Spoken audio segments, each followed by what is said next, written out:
Good evening and welcome back to Port of Spain for the third test in this six-match series, with England, of course, already 1-0 down after their disappointment here on Monday. Well, they've got to pick themselves up now. They can't afford to lose here again. There's the prospect of two flat batting pitches to come in Guyana and Barbados, and the England players know it'll be very difficult to bounce back from 2-0 down. Well, it should be a terrific atmosphere here. It's red hot. The ground is absolutely sold out. So while I cool off in this pool, which has been very thoughtfully placed here for England spectators, we'll join Michael Holding out in the middle. Jonathan, obviously not as much water out here as where you are, but this pitch, which is adjacent to the pitch that they used for the previous test match, certainly has a bit more moisture in it. There is a fair covering of grass as well. Not as much grass as the other test match, because you can definitely see a few bare areas here, and it's a lot darker. That implies that there's a bit more moisture in this surface. A few cracks around as well, but one would not suspect that these would open up too quickly, and you would think that although there is a bit of moisture, the ball should come onto the bat, not as quickly as the previous test match. But the problem area, I would think, is just outside the left-hander's off-stump again. We see quite a few cracks here, and these cracks are a lot wider than the cracks that we saw in the middle of the pitch. Obviously, the bowlers are going to follow through into this area again. Obviously, this area is going to be dug up a lot quicker than we saw on the previous pitch. Not as much grass to bind it together. So it seems as if the left-handers are going to have a few more problems again. The toss was once again won by Mike Atherton, only this time he decided to put West Indies into bat. One change to England's side as Adam Holyoke, who has a back strain, is replaced by Mark Butcher. Mark Ramprakash, incidentally, is in bed with flu. As for the West Indies, no change to the team which won that nail-biting match on Monday. We join the action in the first over. Dean Headley is bowling to Sherwin Campbell, and there's one run on the board from a no ball. Big shout. And Darrell Hare says not out. Nothing changes for England. The umpires are saying not out. I think Darrell here has said not out because at all. Just hit above the roll, which more times than not, umpires give not out. There's no third man. It'll race away down for 4 runs. Sherwin Campbell off the mark, not particularly convincingly, but the West Indies finished the opening over on 5 without loss.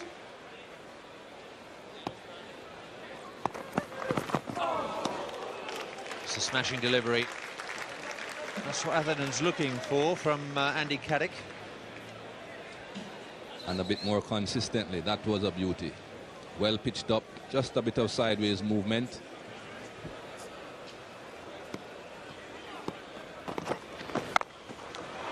Up and over the top. 4 more. It's a productive area when England are bowling. Third man. Eddie Nichols is the umpire at Andy Caddick's end, standing in just his second test.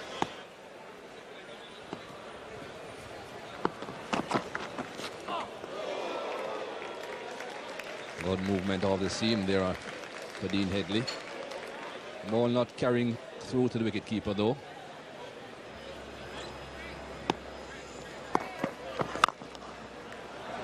That's beaten Fraser this time. Not a great deal of movement either through the air or off the pitch with that delivery, and he just pushed it through the offside. Angus Fraser, who's coming on to replace Andy Caddick. Down between gully and cover point for 4. Flailing stroke by Williams.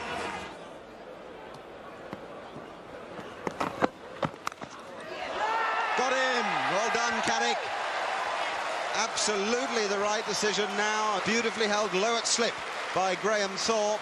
The swing did it for the big Somerset paceman. And just making it to Graham Thorpe, who catches it well. Loosener, just a little bit of a way shape. Well clutched. There has been, and it's no great surprise, a marvellous reception for the captain of the West Indies. 2 tests in charge, won this series, won last year against India, victorious twice, and here he is on his home turf, never incidentally having made 100 in Trinidad in a test match. way to go. Wonderful timing and footwork for a man who's fresh out of the dressing room.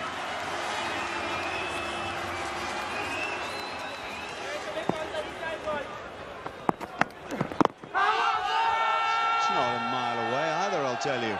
Remember that the ball has to pitch, or hit the batsman, I should say, between wicket and wicket. We were talking about him leaving this leg stump and getting over. This is pitched in line. Well, it's hard to see why that's not out.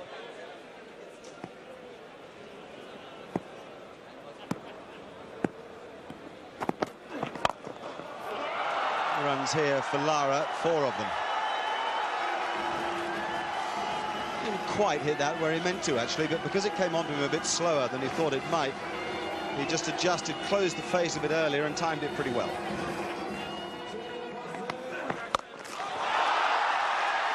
That's a cracking stroke.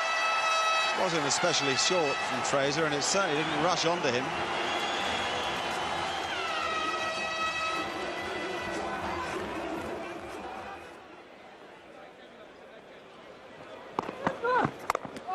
Oh, and that's so close to leg stump. Inside edge boot and rolling back. That passed very close to the leg stump.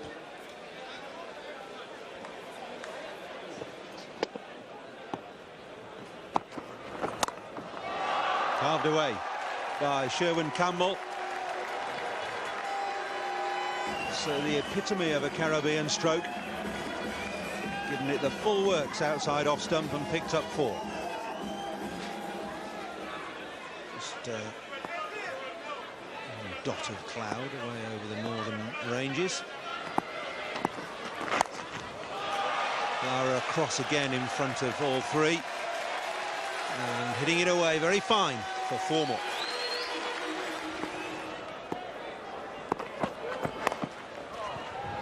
Oh, how unlucky that is. Not only did it not carry, it went all on the ground, beats the middle of the bat, catches the edge, and goes for 4 runs. No justice.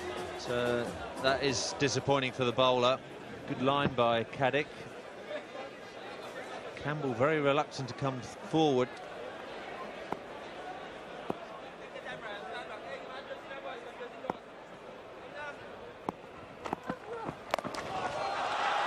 Pulled away. Fraser won't get there.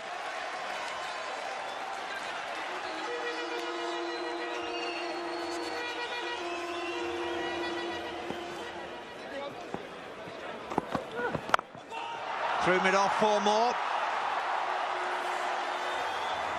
Lara determined to entertain his home crowd.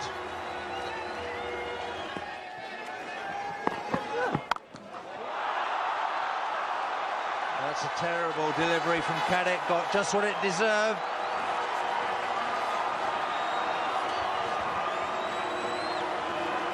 Four boundaries in the over, as well as a 2 and a 1. The overs cost 19, and the West Indies have advanced to 91 for 1.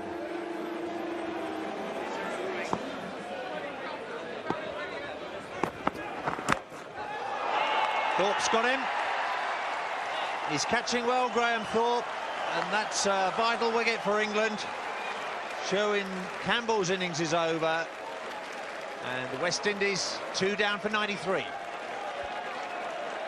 have to say that you always feel that Sherwin Campbell's going to give you a chance in this slip area. There's Angus Fraser plugging away, and Graham Thorpe again just getting it before it reaches the ground. I think Michael Holding thinks he's identified a newfound maturity about Carl Hooper. He's been a lot more consistent in recent months. He's always looked the part, always had all the strokes, never been hurried playing them. Sometimes he just flips the ball up in the air to a fielder for no apparent reason at all. In the air, and there it is! Brilliantly caught. Fantastic catch. Elation for Fraser and England. Hooper back to his old ways, just hits the ball up in the air for no reason at all, and another wicket for Gus Fraser. Exactly what we were talking about, Bob. Here's that. Really, that's a nothing shot, but it is a magnificent catch. That is very high quality, and Mark Butcher, quite rightly, delighted.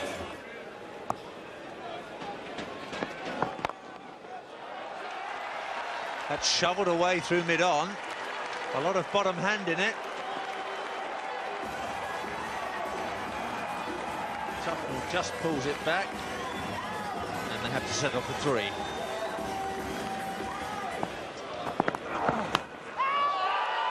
Must have hit it, must have hit it. Now then, I think that umpire Nichols is having a chat with umpire Hare to find out whether or not the ball carried. I'm sure it did carry through to Jack Russell. Can't be any doubt, surely, about the under edge from Lara. Let's have a look. Did this carry?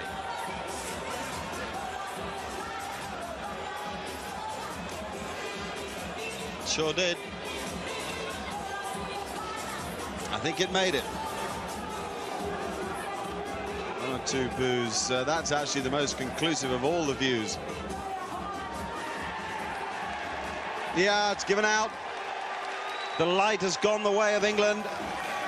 Brian Lara, the big man, has gone playing a stroke that he mightn't be proud of. We can spend a lot of time analysing whether it carried or not. The fact is, the ball wasn't there to pull, and Fraser, through his perseverance, has done the trick again.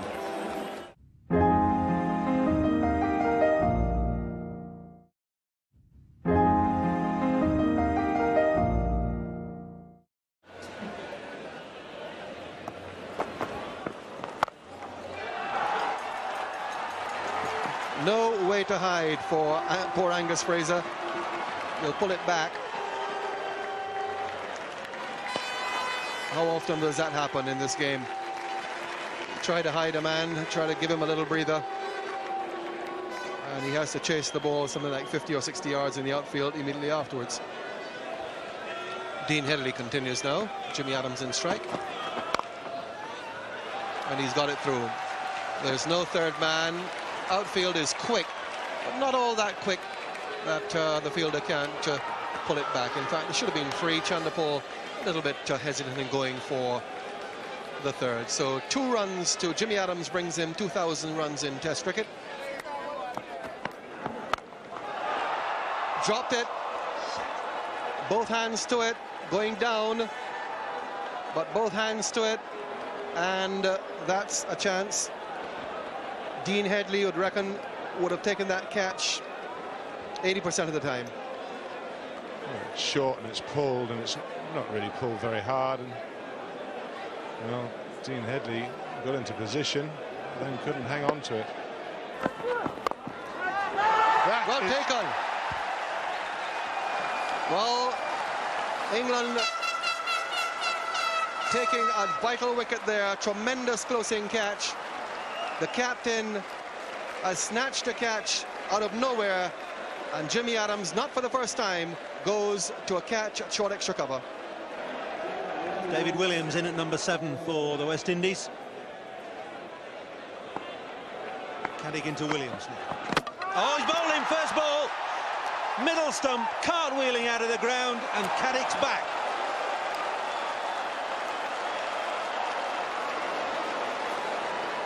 Curtly Ambrose in on a hat-trick. Andrew Caddick has dismissed Jimmy Adams, and then David Williams with a first ball Yorker that homed in and cartwheeled his middle stump. Fine bowling from the Somerset and England man.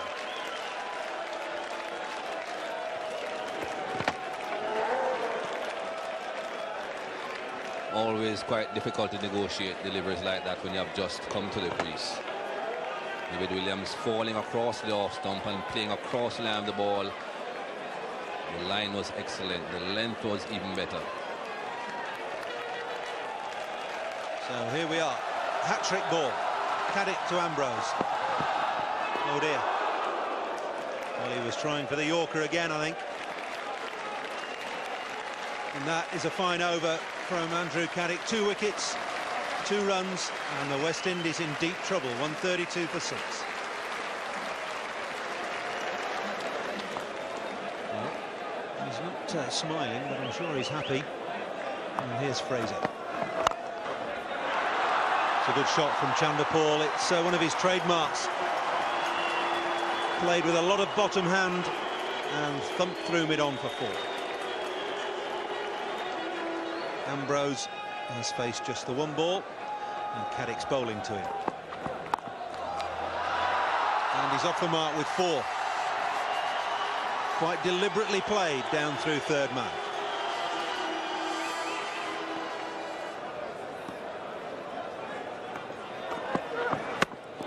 Bowled him, nipped it back and clipped the top of middle stump. This is a golden spell from Andy Caddick. And the West Indies are 140 for 7.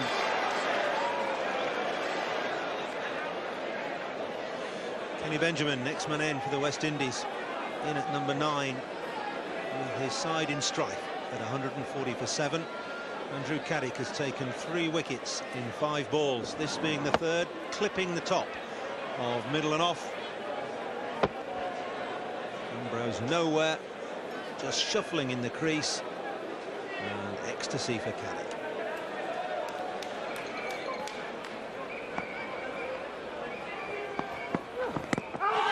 Big appeal, and he's got to be out.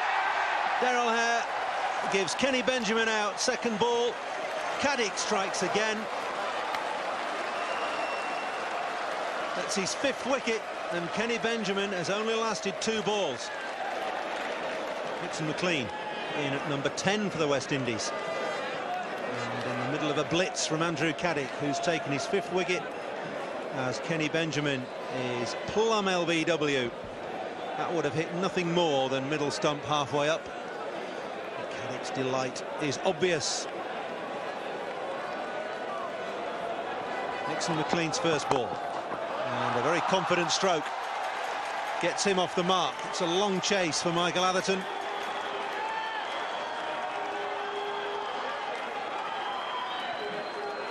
McLean off the mark with 3. Andy Caddick certainly is on fire. Look at that batting card. The last 4 all to Andy Caddick.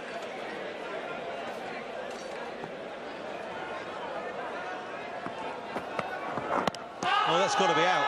That's just got to be out. There is no doubt about that at all. The ball is kept low. It's pitched in line, and Chanderpaul goes LBW to the persevering Fraser, who picks up his 4th wicket. Courtney Walsh is West Indies number 11.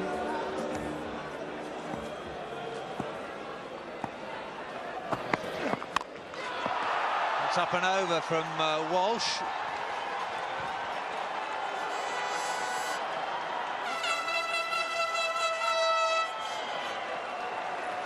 To Courtney Walsh.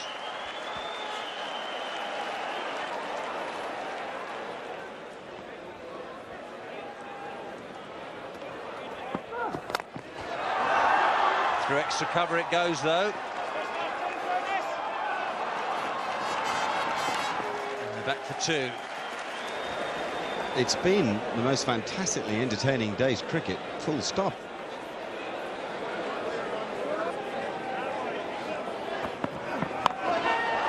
That's a big hit.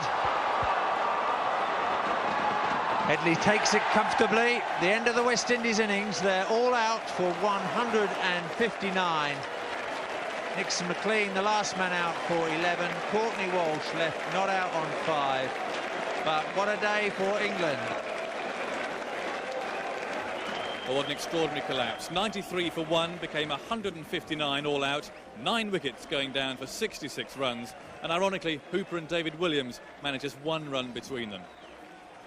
Andy Caddick took 4 of his 5 wickets in 2 overs. And once again, Angus Fraser has outstanding figures. He's already taken 16 wickets in the series.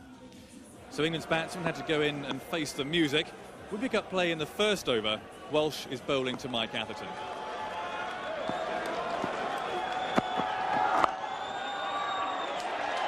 No third man, so England are on the way. They'll pick up a couple here.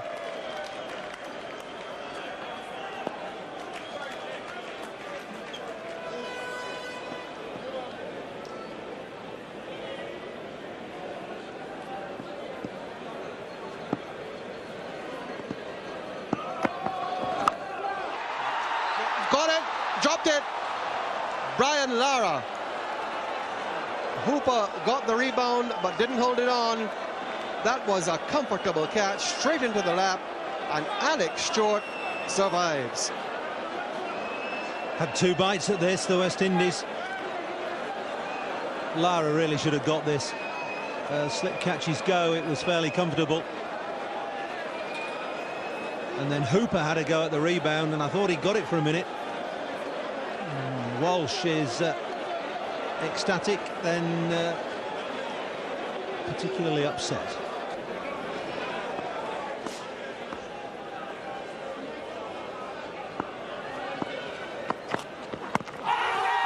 That's gone. So Curtly Ambrose strikes. England have lost their first wicket, their captain. 5 for 1. Well, Mike Atherton looks surprised at this. It's kept a bit low, and he's right on the back foot. There's no doubt about it being out. And look how far back he is. No doubt in Darrell Hare's mind, and he's quite right. The England captain has gone. Michael Atherton for 2, LBW to Ambrose, and England are 5 for 1. So John Crawley comes in to replace his captain. Walsh.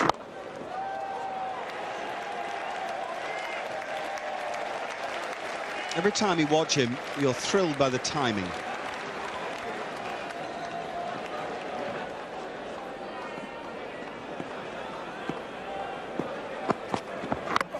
Bowled him. Doesn't matter about the ball. If Curtly Ambrose has got it, it can shoot through at lightning pace. It can nip back off the seam, and it can do for John Crawley. Well, there's not a lot you could have done with this, I don't think. It's again, it's nipped back. It hasn't bounced perhaps as high as he's anticipating. It's short of the length, but that's come back a long, long way. It's flicked the pads and flicked the stumps. Tremendous piece of bowling. And probably the batsman, John Crawley, can feel a little unlucky. He's gone for 1. It's 15 for 2. Dean Headley, the night watchman, joins Stewart to see England through to the close, and this is how that innings now looks. Stewart lucky to survive the chance in the 3rd over, and this is how it stands. England 137 runs behind with 8 wickets in hand. But from a throbbing Port of Spain, good night.